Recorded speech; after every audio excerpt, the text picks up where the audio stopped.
גו. שלום, אני יונתן סימנטוב. אני הילל הדומי. זה עבודת ייחודו של יוצר שלנו. אנחנו לומדים בבית ספר אורנים ברמת השרון, והמחנכת שלנו היא גל בר-אורן. אנו רוצים להמליץ על הספר אני לא גנב שכתבה תמי שם טוב. הסיפור מתרחש בשנות ה-30 של המאה הקודמת, לפני מלחמת העולם השנייה, בוורשה שבפולין. הסיפור מתחיל בילד בשם יאנק שאיבד את הוריו בגיל צעיר ונשאר לחיות עם אחותו שנאלצה לעבוד ולפרנס אותם בזמן שיאנק היה בבית הספר. היא פוטרה מעבודתה ויאנק לא יכול היה יותר ללכת לבית ספר. המליצו לה להתחתן ולמצוא בעל משל עצמה. כך קרה, אך בעלה סטאשק לא אהב את יאנק.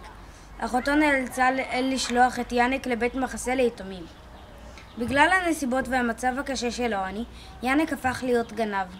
יתרונו בגנבות היה שהיה הילד הכי מהיר בוורשה.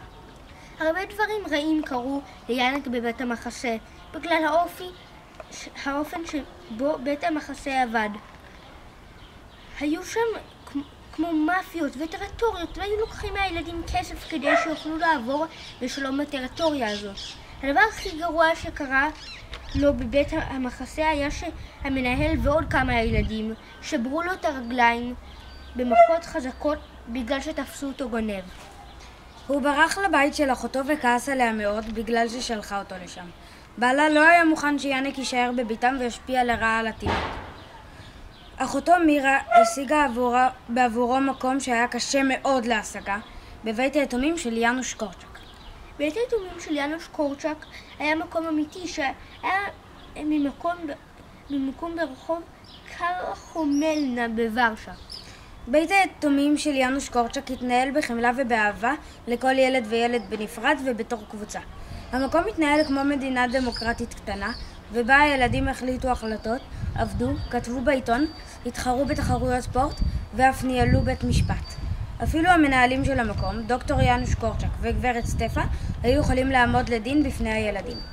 ליאנוש קורצ'ק היה חשיבה יצירתית, והנה כמה דוגמאות. הוא הרשה ללכת מכות, כל עוד אין הבדלי גיל וגודל ולא מכים בפנים.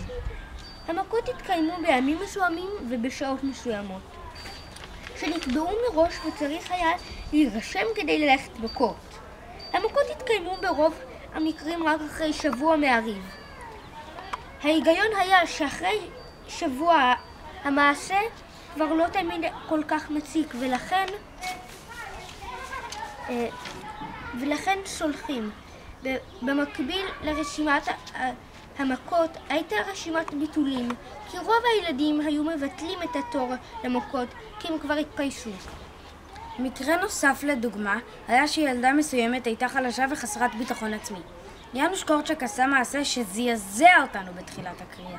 הוא שם אותה על מדף ספרים גבוה וגרם לה לתבוע אותו בגלל שהייתה מאוד כועסת ופוחדת.